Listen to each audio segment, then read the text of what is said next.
All right. Can you describe Shion as he makes his way down the dock? Shion is a Leonin warlock whose age is just beginning to show in his graying fur, but his eyes are still bright with awareness and interest under his wide-brimmed straw hat. His weather-beaten duster and fishing pole belie a social confidence. And Leo, already aboard the Salty Crow. What's his deal? A handsome young man in well-to-do clothing, but with a demeanor that makes you think the clothes aren't his. His relationship with the law is questionable at best, but he has a good heart. The loot on his back denotes him as a bard, and the glimmer hints at his warlock pact. The great and mighty Caesar. What's he like?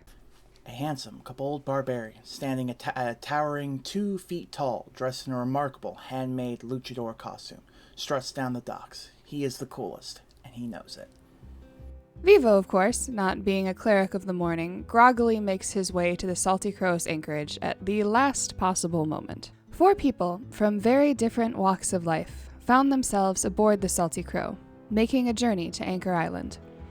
Midway through the journey, the ship was attacked by all 4 ships of the Dragonbone fleet, headed by Admiral Amelia Corbus. She apparently had some interest in the captain of the Salty Crow, and offered him a deal. Join her, or die. The brave Captain Morrow attempted to make a stand, but the pirate killed him with little thought. She then took an interest in the 4 passengers and made them the same deal. Get better. Stronger. And when next we meet, join me, or die. The Salty Crow limped its way to the nearest island to Pulareo, home of Shion Softtooth.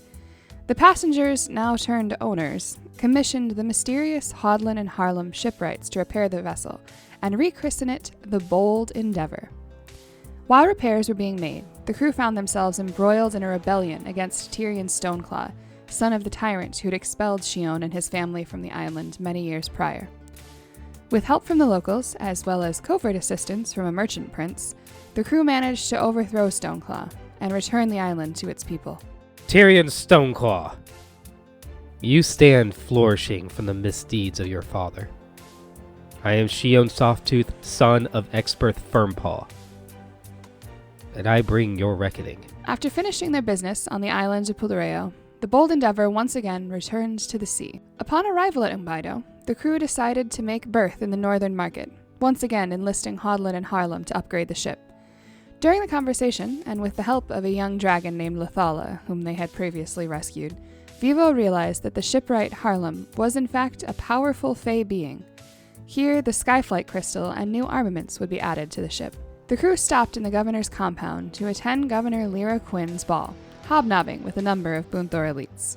Among them, the merchant princes Don Vanto Aora and Annalisa Viseri, as well as the pirate lord Maristil. Caesar met an old rival. I challenge you to an arm wrestling match. And Shion crossed paths with Hiram Montgomery of the Dragonbone fleet. Montgomery, in a gesture of sportsmanship, agreed to ward off his compatriots until the Bold Endeavor was more ready for combat. Vivo was also forced to hide from his mother, Elvira Romaiston, who was in attendance. She told Shion that she was on the hunt for a madman, but did not divulge it was her missing son she sought. After the ball, the crew made their way to Bayron, meeting another crafter who agreed to forge them a unique weapon. I want something that can shoot me over the enemy ship. A koboldable. Oh god. In payment, they cleared Krodunk Mine of a number of Ulania cultists, learning in time that they were trying to summon the goddess into a physical form. The ritual failed, seemingly due to the fact that the goddess already resided somewhere in a living body. Vivo also thought he heard her crying out for help amidst her usual mad ramblings. Vivo later tried to get Harlem to translate a book written in ancient Sylvan he found pertaining to Ulania, but she said that only a god or an archfey could read language so old and archaic. I'm sorry, dear, but I am nowhere near old enough to read that. With that, the crew made the decision to travel to Telcor, the land of Fae and dragons, by way of the Bahasa city ship. The crew of the Bold Endeavor set out from Port Uziwa with haste, hoping that Captain Montgomery would stay true to his word and keep the crazed Hellwater and her ship away from them. Upon docking at the city ship Bahasa, the crew of the Bold Endeavor made their way to what Leo thought was a hole-in-the-wall pub. It ended up being a dinner theater run by Shion's long-lost father, giving the two men a tearful and joyous reunion. Were play pretending, fighting? Fantasy laser tag. Leo's reunion with his father, the chief inspector of the City Watch, was much less joyous. The crew also managed to piss off the Steel Eyes Gang, a group that ran business on both sides of the law.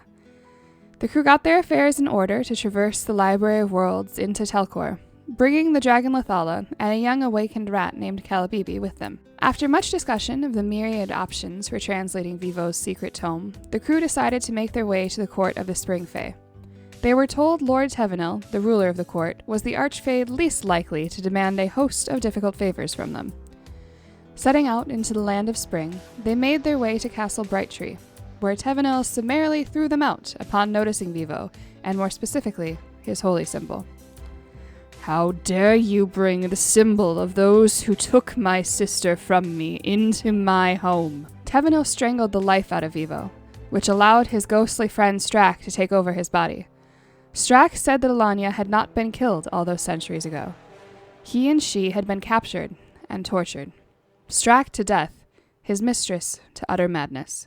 Tevenil requested, or rather demanded, that the crew find her, and they found a way to do so with the help of Shion's patron, an ancient tree called Aldbark.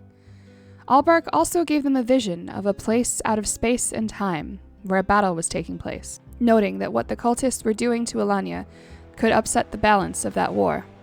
Tevenil would later, in a drunken stupor, refer to this as the Eternal War, and mention something about a divine canon.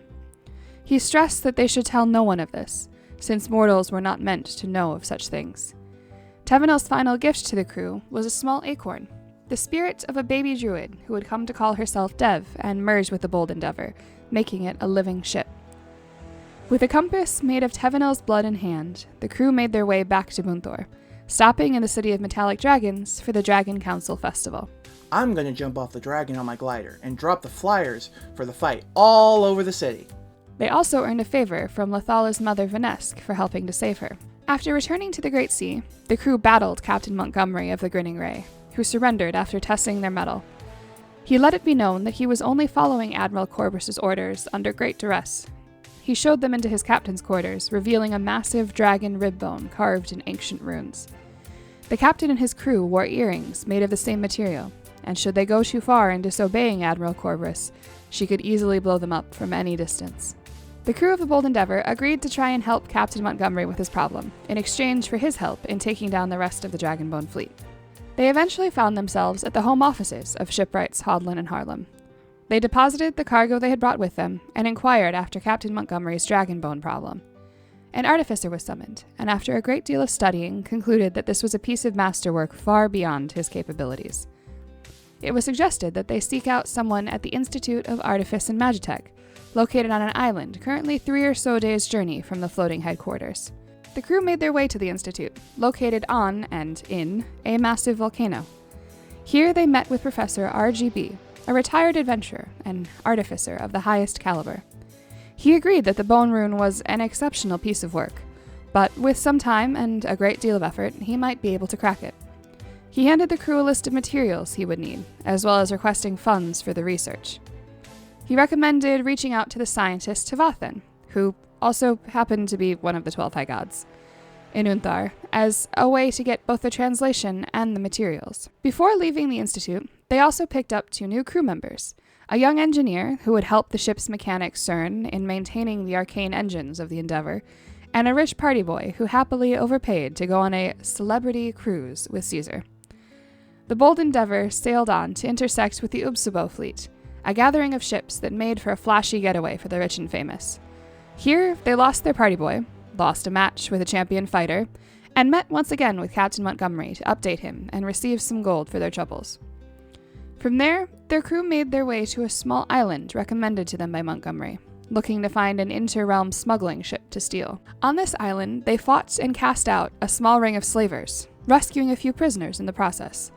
2 young sea elf children, whose home the crew would later find, a lizard folk carpenter who chose to stay with the Endeavor as a shipwright, and a baby dragon turtle who immediately took a liking to Leo and Caesar. I'ma call him El Jefe. Shio, Leo, and Caesar proceeded to take the smuggler's skiff through a tear into the astral sea, telling the rest of their crew they would meet next in Umbido. After a precarious trip through the space between worlds, they came out into a clearing deep in the jungle of Unthar, There, they were greeted by Leo's old teacher, a roguish Leonin named Jonathan Silvermane, who was highly disappointed that his 5,000 gold piece investment seemed to have been thwarted. I don't suppose you have anything I could sell to make back some of that money? Pity. I need a drink. The trio wandered through the jungle for a few hours before coming upon Lemstel, a scientific outpost on the edge of one of Unthar's islands.